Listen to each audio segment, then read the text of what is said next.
quotidien madrilène, le quotidien AS qui titre Vinicius Está de Vuelta. Vinicius est de retour comme on l'avait évoqué hier. Les unes consacrées à la rencontre face à Salzbourg sont publiées aujourd'hui. Donc nous on en a déjà parlé un peu hier. 3-0 la victoire du Real, on le rappelle, face aux Autrichiens de Salzbourg avec un Vinicius homme du match, buteur et passeur décisif. Très bon augure pour le Real avant d'affronter la Juve dans 3 jours. La une de Marca qui titre c'est Inventa un nuevo Madrid. Il est en train d'inventer un nouveau Madrid. Le troisième match a été pour le moment le plus abouti du côté du Real depuis l'arrivée de Xabi Alonso. Les progrès se matérialisent match après match. Donc on espère que ça sera encore mieux face à la Juventus dans 3 jours maintenant. En tout cas, on voit évidemment les préceptes de Xabi Alonso qui sont en train de se mettre en place. Petite information, les amis, le match, donc huitième de finale de cette Coupe du Monde des clubs, et potentiellement les demi-finales seront jouées à 21h. Donc les huitièmes, c'est 21h. Ça sera face à la Juve mardi et 6 quarts de finale il y a. Donc il faut éliminer la Juve avant de penser au quart. Ça sera 22h. Donc on a quand même des horaires relativement intéressants pour les personnes qui suivent depuis outre-Atlantique, donc depuis l'Europe ou l'Afrique. Les horaires sont quand même plutôt intéressants parce qu'un match à 3h du mat, évidemment, c'est quand même beaucoup plus compliqué. Donc là, jusqu'à la fin de la compétition, ça sera intéressant parce que le Real, si évidemment les Merengues se qualifient, vont jouer à des horaires très intéressants. Autre petite information les amis, c'est la première fois que le Real va retrouver la Juventus depuis tout simplement 7 ans. Ça date, comme quoi, voilà, on l'évoquait il y a 2-3 jours, en début de semaine les amis, je vous disais, moi affronter Manchester City, c'est bon quoi, on les affronte tous les ans en Ligue des Champions, donc j'ai envie d'affronter d'autres adversaires. Si on va à l'autre bout de la planète pour jouer une nouvelle compétition et qu'en plus on retrouve City, franchement c'est lassant. Donc voilà, je suis très heureux qu'on affronte la Juventus. Ça faisait 7 ans que le Real n'avait plus affronté la Juventus. La dernière fois les amis c'était quart de finale 2018 de Ligue des Champions. Vous vous en souvenez certainement parce qu'un but légendaire dans l'histoire de la Ligue des Champions avait été inscrit. Ce fameux ciseau de Cristiano Ronaldo qui avait ébloui le Juventus Stadium. Il avait reçu une standing ovation à Turin. Voilà, ça avait été magnifique. Donc c'est très sympa de retrouver enfin la Juventus et non pas Manchester City qu'on pourrait potentiellement retrouver un peu plus tard dans la compétition. On poursuit les amis avec les stats Opta, les pourcentages de chances de remporter la compétition et de passer chaque tour. Encore une fois, comme souvent les amis, mais on en a l'habitude, le Real n'est pas favori, mais moi ça me semble tout à fait logique. Pour le coup, ça me semble tout à fait logique. Il y a 2 ans en Ligue des Champions, vous vous souvenez des données statistiques, le Real n'était jamais favori. C'était quand même un peu plus surprenant. Bon, là pour le coup, c'est quand même, je trouve, assez logique. On a un nouvel entraîneur, on sort d'une saison où au final on n'a rien gagné d'important. Et puis il y a d'autres équipes, comme le Paris Saint-Germain notamment, qui ont très bien travaillé. Donc ça me semble assez logique. Le Real a 9% de chances de remporter cette compétition. En revanche, pour affronter la Juventus, les pourcentages et données statistiques Opta donnent 62% de chances au Real de se qualifier face à la Juve. On poursuit les amis avec pour le moment donc les presque 50 millions d'euros déjà engrangés par le Real par rapport au parcours merengue lors de cette Coupe du Monde des clubs. 35 millions la participation, 4 millions pour les 2 victoires en phase de groupe, 1 million le match nul et puis la qualif en 8e qui rapporte, alors moi je m'étais exprimé en début de semaine, j'avais évoqué peut-être à peu près 15 millions, ce n'est pas le cas, ça sera 7,5 millions pour la qualif en 8e de finale. On a 2-3 petites déclats de Trent Alexander-Arnold qui évoquent justement cette phase différente maintenant, puisque maintenant c'est match coup près, c'est match à élimination directe. La confiance de Trent par rapport à cette nouvelle formule, c'est différent de la phase de groupe, il nous dit l'histoire de ce club montre que pour gagner des trophées, le Real sait ce qu'il doit faire. Ça fait partie de l'ADN du club, c'est notre objectif, notre ambition et c'est ce que l'on doit réaliser en temps qu'équipe. Ensuite, petite photo très sympa, on le sait, hein, je pense qu'ils sont très contents de se retrouver maintenant sous le même maillot en club, ils l'étaient déjà en sélection, Trent et Jude Bellingham, les petites photos très sympas des deux joueurs qui sont amis en plus de ça en dehors des terrains.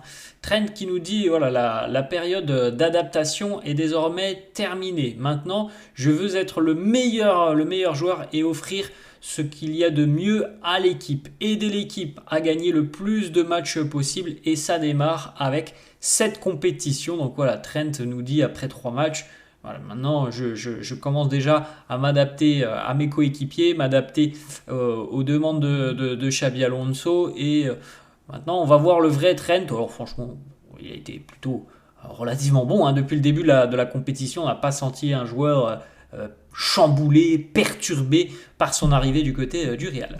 La barrière de la langue avec Xabi Alonso, il nous dit « Il me parle beaucoup en individuel pour être sûr que j'ai bien compris et assimilé tout ce qu'il m'avait dit. » Les réunions se font en espagnol et le staff reprend tout ça en anglais pour aussi me faire passer le message et que j'ai bien compris tout ce que me demande l'entraîneur. On l'avait évoqué aussi lors de la présentation. Il avait parlé espagnol. Alors après, évidemment, les amis, il a appris déjà depuis quelques mois des bases d'espagnol. C'est normal aussi qu'il ne soit peut-être pas non plus à 100%, mais ça viendra. Déjà, c'est une preuve importante de son engagement, de sa volonté de réussir à Madrid. Il a fait des efforts en étant déjà du côté de Liverpool, en travaillant justement l'espagnol, et ça c'est déjà une preuve assez importante de son engagement envers le Real. Petite stat sur Gonzalo Garcia. Sous Carlo Ancelotti, Gonzalo Garcia c'était 62 minutes jouées sur l'intégralité de la saison. Gonzalo Garcia avec Xabi Alonso c'est 225 minutes en 3 matchs. Alors, on en fait ce que l'on en veut de cette statistique. On rappelle tout de même que Kylian Mbappé est blessé. Si Mbappé n'avait pas été blessé, je pense sincèrement, les amis, qu'on n'évoquerait pas cette statistique. Dans le sens où Gonzalo Garcia n'aurait pas eu autant de temps de jeu. Il en aurait peut-être eu, mais pas autant. Donc voilà, c'est aussi à mettre en parallèle quand même. Malgré tout, je pense sincèrement que Gonzalo Garcia aura plus de temps de jeu avec Xabi Alonso qu'avec Carlo Ancelotti. Après, vous allez me dire, en même temps, c'est pas compliqué. Carlo lui a donné 60 minutes en 1 an. C'est vrai, mais je pense que dans la manière de manager de Xabi Alonso, il accorde beaucoup d'importance au développement des jeunes et surtout des jeunes talentueux. Et le talent, il l'a, il le montre là depuis le début de la compétition. Maintenant, les amis, on le sait très bien, Gonzalo Garcia ne sera certainement pas un titulaire indiscutable du côté de Madrid. S'il réussit à prendre une place de titulaire indiscutable sur le front de l'attaque, franchement, chapeau bas. Chapeau bas parce que personne n'y croit. On imagine tous évidemment un duo Mbappé-Vini en attaque, ce qui semble être la logique. On ne sait jamais. On ne sait jamais, même si on a quand même beaucoup de doutes. Pourquoi pas un trio? Mais ça semble assez improbable. Mais en tout cas, une chose est sûre, il aura plus de temps de jeu avec Xabi Alonso qu'avec Carlo Ancelotti. Ensuite, Dean Huijsen qui continue son petit bonhomme de chemin. On rappelle qu'il avait le record sur les 2 premiers matchs du nombre de ballons touchés et le record du nombre de passes. Et bien, 3e match, bis repetita. Record du nombre de ballons touchés, 101 face à Salzbourg et 73 passes aussi. C'est un record. Vous voyez d'ailleurs la progression sur les 3 matchs du Real. Alors Pachuca, même s'il y avait eu carton rouge, on voit qu'il a touché plus de ballons que face à Al Hilal. Là, face à Salzbourg, encore une fois, plus de ballons que face à Pachuca, et évidemment plus que face à Al Hilal, qui a été certainement l'adversaire qui nous a donné le plus de fil à retordre depuis le début de la compétition. Et puis voilà, 73 aussi, intéressant au niveau des passes, record du match. Comme on l'avait évoqué il y a quelques jours avec la une de Marca ou de As, qui nous disait Dean Huijsen est un pilier. Voilà, les statistiques le prouvent, c'est un élément très important de tout simplement de la création du Real offensivement. Ça part de Dean Huijsen ou de Thibaut Courtois. 20 ans, 21 ans, Arda, Dean et Gonzalo Garcia. L'avenir s'annonce brillant du côté de Madrid. On a 3 joueurs qui ont beaucoup de talent.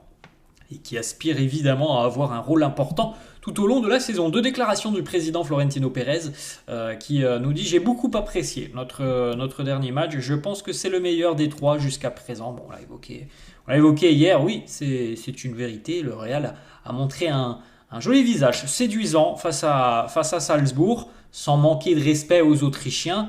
On verra ce que ça donnera face à la Juventus, qui est, je pense, un cran au-dessus de Salzbourg, et on verra peut-être par la suite de la compétition aussi ce que ça peut donner face Paris Saint-Germain. Imaginons par exemple en demi-finale, ça serait beau de retrouver le PSG en demi-finale, champion d'Europe. Ça serait un gros test déjà pour Xabi Alonso, même si évidemment si ça va pas au bout sur cette compétition, les amis, pour le Real, c'est pas un drame déjà, et faut rappeler aussi qu'il y aura que 3 semaines, un mois entre guillemets avec Xabi Alonso, donc si ça va pas au bout, c'est pas dramatique. Ensuite, Florentino Pérez qui nous dit: le dernier match, on est en train d'entrer dans une nouvelle ère du côté de Madrid. On l'a vu tout à l'heure sur la une du quotidien Marca, il me semble. C'est une autre philosophie, c'est une autre approche du football qui est en train d'apposer Xabi Alonso. Petite photo, Kylian Mbappé, Eduardo Camavinga, entraînement collectif hier, plutôt une très bonne nouvelle. Les deux Français devraient, normalement, les amis, être intégrés au groupe pour affronter les Turinois.